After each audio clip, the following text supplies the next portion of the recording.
네, 여러분 안녕하세요. 캠브리지 동아시아사입니다. 우리는 지금 17, 18세기 동아시아 각국, 그러니까 중국의 명청시대, 한반도의 조선 후기, 그리고 일본의 에도시대 때 어떠한 학문적인 발전이 있었는지에 대해서 함께 이야기를 하고 있습니다. 이번에는 그 세 번째 시간으로 에도시대 때 일본의 학문에 대해서 같이 한번 이야기를 해보는 시간을 갖도록 하겠습니다. 자, 같이 한번 보도록 합시다. 주자학, 그러니까 주자가 해석을 한 성리학이죠. 성리학은 에도시대 때의 관학입니다. 우리 지난 시간에 이런 얘기를 한 번쯤 했어요. 그죠? 성리학 부분 배울 때, 그죠? 저기 누구야? 갑자기 버퍼링이 걸렸네요. 하야시 라장까지는 생각이 나는데 그의 스승, 형이, 네, 가끔 이럴 때가 있습니다. 잠시만요. 왜 갑자기 생각이 안 나지? 하야시 라잔의 스승, 그렇죠. 후지와라 세이카, 그죠? 그리고 강한과 교류했던 후지와라 세이카, 그리고 그의 제자 하야시 라잔, 이런 사람들에 의해서 성리학이 에도시대 때 에도 막부의 관학이 되었다라는 이런 얘기 다들 했어요, 그죠? 그러면서 하야시 라잔의 상하 정분의 이 이런 걸 강조했던 것이 에도시대 때 신분 사회의 틀을 강화하는데 영향을 주었다라는 이런 얘기들 다 했었잖아요, 그죠? 미안합니다. 자, 그래서 성리학, 주자학은 에도시대의 관학이 되었다라는 것이고요. 자, 다들 알다시피 성리학의 경우에는 상하의 질서를 엄격하게 강조하는 그런 어떤 사상이자 학문입니다. 그죠? 그래서 이 에도시대의 관학이 되었던 이 주자학의 경우에는요, 무사들 사이에서 주종관계, 주인과 그를 따르는 가신의 관계죠. 군주와 가신의 이러한 관계를 합리화하는데 이용되었던 그러한 사상이었다라고 볼 수가 있습니다. 엄격한 상하의 신분 질서를 강조했던 이 성리학, 주자학이 무사 중심의 지배 질서를 뒷받침해 주었다라는 그런 이야기가 되겠죠. 자, 그렇지만 이 성리학이 그 사회를 지배함과 동시에 일상생활에까지 강한 영향을 미치면서 사회 윤리로까지 작용하였던 중국과 조선과는 달리 일본에서는 이 성리학이 사회를 지배하는 윤리로 정착하지는 않았다라는 것이에요. 왜 그런 차이가 발생하게 되었느냐? 자, 명나라나 청나라, 조선 같은 나라의 경우에는요, 과거제를 통해서 선발된 지식인들, 신사나 양반 같은 이런 사람들에 의해서 지배되던 사회였습니다. 그렇기 때문에 이런 어떤 지식인들이 학습했던 성리학이 당연히 지배 이념과 동시에 지배적인 사상인과 동시에 사회 질서까지 장악을 하는 강한 어떤 이념으로서 작용할 수 있었던 것이죠, 그죠? 자, 하지만 그에 비해서 일본은 누가 지배하는 사회였나요? 그렇죠. 과거제와 무관한 무사들이 지배하는 사회였었다라는 것입니다. 무사들은 힘의 논리를 따르는 사람들이잖아요, 그죠? 따라서 일본 사회는 힘의 논리에 의해서 지배되었다라고 보는 게 좀 더 정확할 것 같고요. 이 무사들이 성리학보다는 대부분 불교나 신토 이런 것들을 많이 신봉하였기 때문에 사회를 지배하는 윤리는 성리학보다는 오히려 불교나 신토가 훨씬 더 큰 영향을 미쳤다라는 거, 과거 우리가 성리학을 배우는 시간에 같이 한번 이야기를 했었습니다, 그죠? 자, 그렇지만 이 어쨌든 성리학이 주자학이 에도시대 때 관학이긴 했었다라는 것이고요. 또 이 우리가 지금까지 살펴본 바와 같이 중국에서도 조선에서도 여러 가지 사회 경제적인 변화가 일어나게 되면서 성리학으로부터 벗어나고 성리학을 대신할 수 있는 새로운 학문들을 찾는 모습들이 나타났었다라고 이야기를 했잖아요, 그죠? 그것은 에도시대 때의 일본도 마찬가지였었다라는 것입니다. 자, 에도시대 후기로 가게 되면서요, 에도시대의 통치 체제인 막번 체제라든지, 내가 이거 안 썼네. 할 수 없죠, 뭐. 배경 부분에 안 들어갔는데, 저는 이 배경을 빼먹었네요, 교재에 있는데. 자, 여기 배경에다가 이런 내용 하나 더 들어가야 되는데, 미안합니다.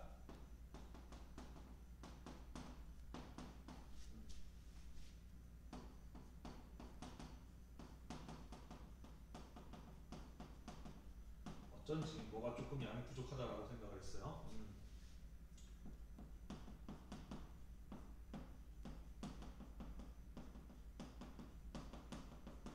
네.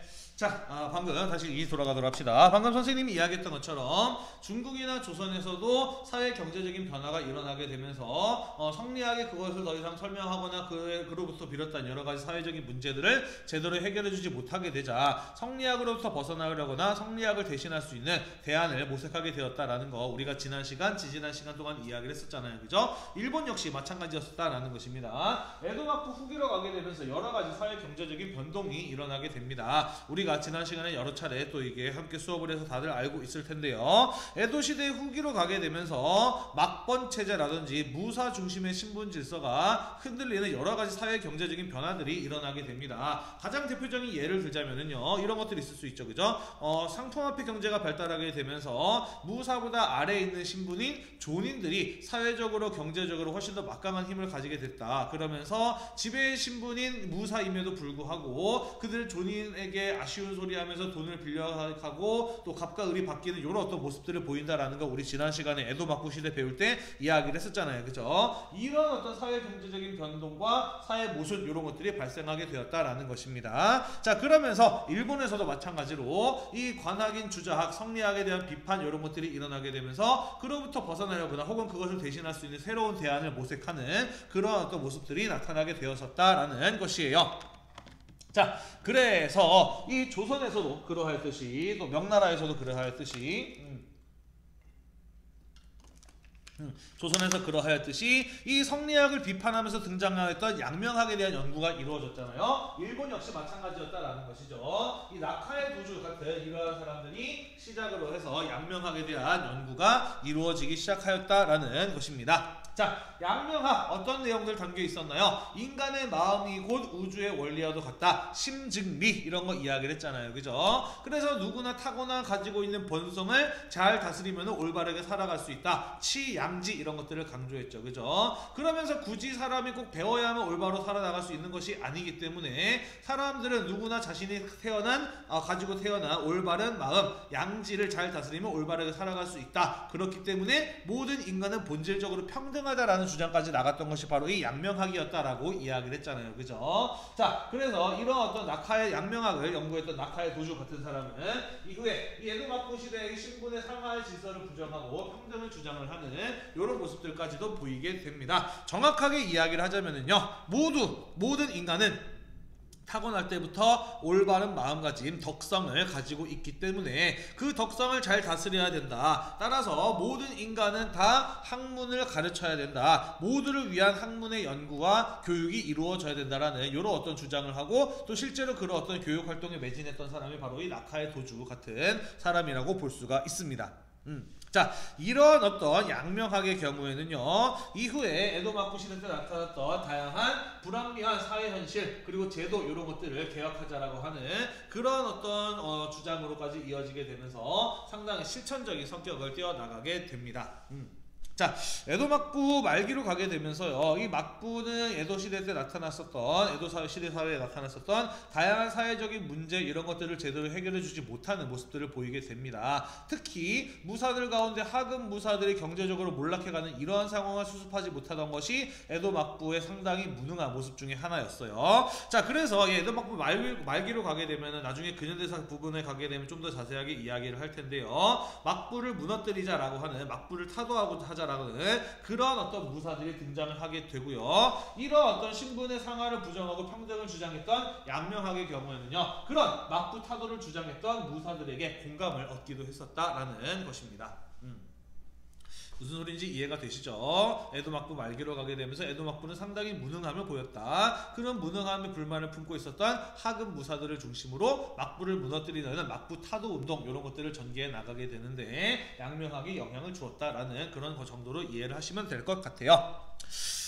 자, 그러다가 이후에 가게 되면은 한 발 더 나아가게 됩니다. 이런 어떤 성리학을 비판하고 성리학으로부터 벗어나려고 하는 그런 어떤 경향이 더욱더 심화되면서 일본에서는 이른바 고학이라고 하는 학문이 등장을 하게 됩니다. 자, 고학 한자로는요, 옛 고자 배울 학자를 씁니다. 옛 것을 공부하자라고 하는 주장이 바로 고학이라고 하는 것이거든요.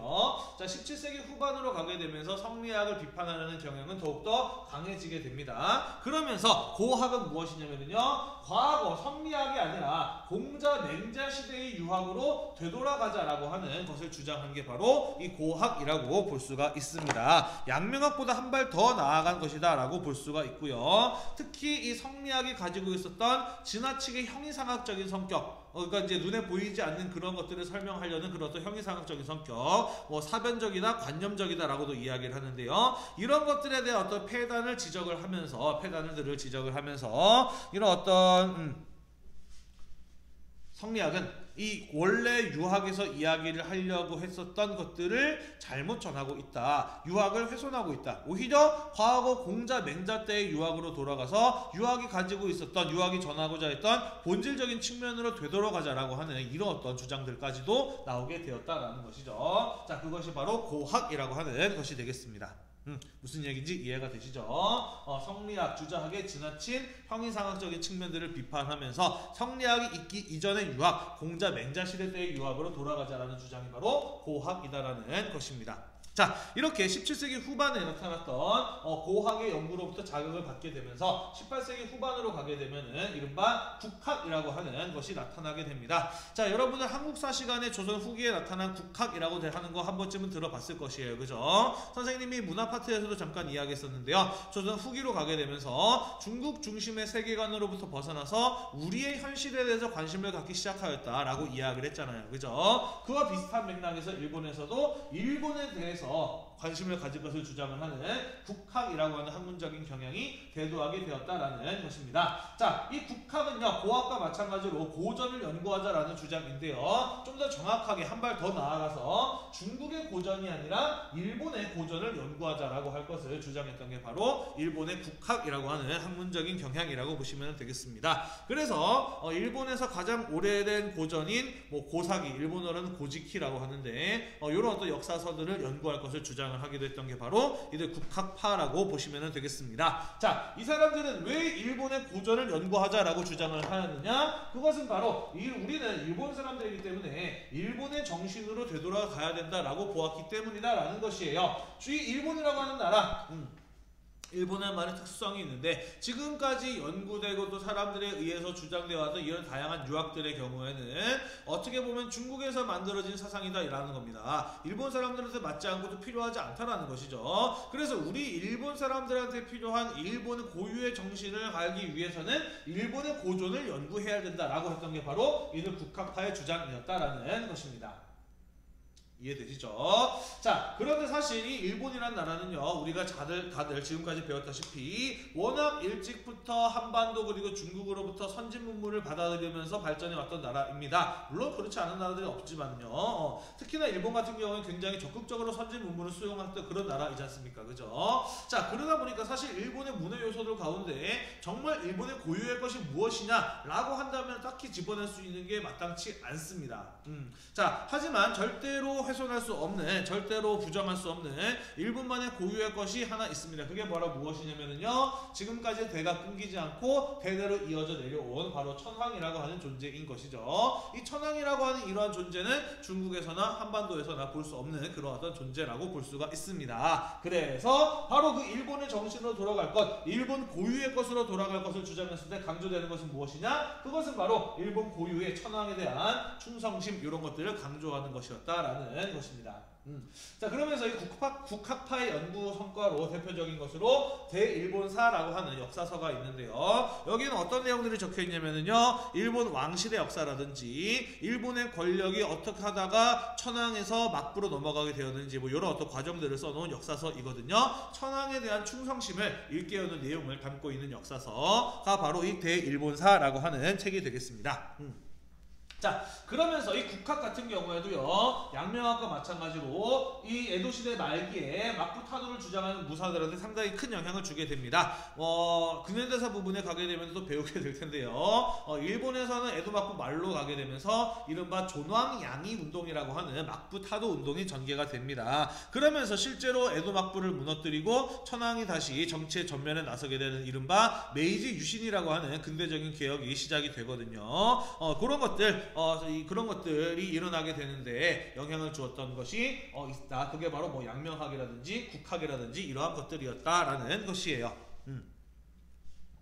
이해가 되시죠? 그죠? 자, 그래서 우리 에도시대 때 나타났었던 학문적인 경향들 그 네 번째 국학까지 이야기를 해봤습니다. 자, 마지막으로 에도시대 때 나타났던 또 하나의 대표적인 학문적인 경향, 난학에 대해서 이야기를 해보도록 할게요. 자, 이 서양 문물의 수용 부분에서 간단하게 이야기를 했었는데요. 자, 에도시대 때 일본의 경우에는 크리스트교의 유입과 확산을 막기 위해서 서양과의 교류를 차단을 하고 쇄국 정책을 펼치게 됩니다. 그죠? 자, 그렇기 그렇지만은 서양과의 교류의 필요성을 어느 정도 느끼고 있었기 때문에 일본의 나가사키 딱 한 군데만 열어줬고 거기에서 데지마라고 하는 인공섬을 만들어서 네덜란드 딱 한 나라하고만 서양과의 교류를 허용하였다라고 이야기를 했었습니다. 다들 기억이 나시죠, 그죠?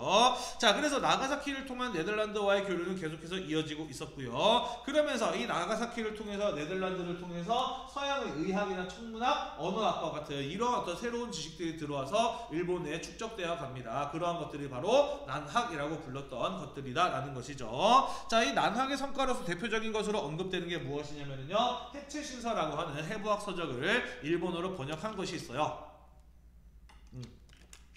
원래 독일의 해부학 서적인 해부도보라고 하는 책을 네덜란드어로 번역이 됐는데 그 네덜란드어로 번역된 버전을 가지고 와서 일본에서 일본어로 번역을 한 게 해체신서라고 하는 것이고요. 스기다 겐파쿠라고 하는 사람이 그 번역의 책임자였다라고 해요. 이렇게 일본의 어떤 의학적인 지식이 발전하는데 난학이 상당히 중요한 영향을 주었었다라는 것입니다. 그러면서 난학을 통해서 일본에서는 서양에 대한 정보나 이해의 폭이 넓어지는 그런 어떤 모습들이 나타나기도 했었다라는 것이에요. 자, 이렇게 해서 우리 에도시대 때의 학문에 대해서도 쭉 한번 이야기를 해보았습니다. 교재 32페이지까지의 내용이고요. 여기까지가 이번 기말고사 시험 범위가 되겠습니다. 2학년들도 마찬가지로 여기까지 가 기말고사 시험 범위가 되겠어요.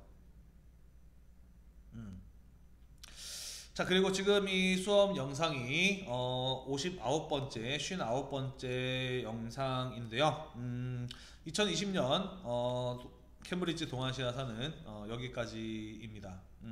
이후로는 이제 수업이 없고 진도 나갈 일이 없어서요. 선생님이 굳이 또 영상을 찍어서 유튜브에 올리거나 하지는 않을 것 같습니다. 조금 아쉽기는 해요. 근현대사 부분까지 같이 다뤘으면 좋겠고 또 그 부분까지도 영상으로 찍어서 남기면 더 많은 학생들이 공부하는 데 도움을 받을 수 있을 것이라고 생각을 하는데 올해 코로나 때문인지 아니면 여러 가지 뭐 어떤 상황 때문인지는 모르겠지만 아무튼 교과서의 내용을 전부 다 다루지 못하고 또 이렇게 학기가 마무리되네요.